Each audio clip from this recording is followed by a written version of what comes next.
En 1989, la Lituanie était encore soviétique.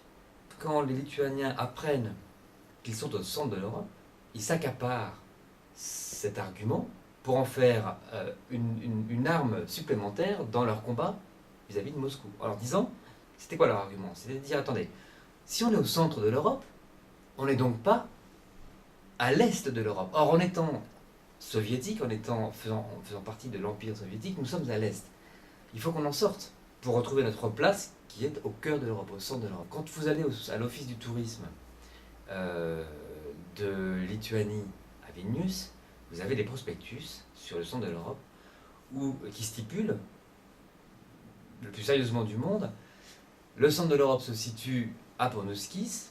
C'est le seul, d'après l'IGN français, c'est le seul et unique centre de l'Europe. L'IGN français s'est jamais prononcé sur cette question. L'IGN français est tout à fait conscient encore une fois, de l'anecdotisme de ce calcul et du caractère éphémère de ces calculs. Je m'explique. Le premier calcul de Jean-Georges Affolter remonte à 1989 et il en a fait un second avec des moyens informatiques plus poussés en 2004. Et le centre de l'Europe a bougé. Il n'est plus à Pornuskis, il est 8 km au sud de Pornuskis, plus du tout dans le même village, donc il s'est rapproché de Vilnius.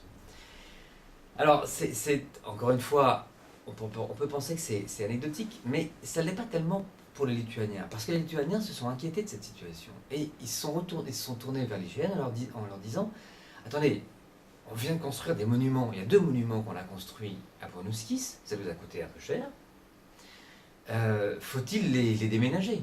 Et l'IGN dit, oh là là, n'en faites rien, dans 10 ans nous aurons des moyens plus perfectionnés, et vous inquiétez pas, le centre bougera encore. Donc, pour faire comprendre que, ok, on peut s'accaparer cette notion, mais elle est futile, elle n'a finalement pas beaucoup de sens, hormis celle de reposer, une fois de plus, la question, que fait-on de l'Europe? Où l'arrête-t-on?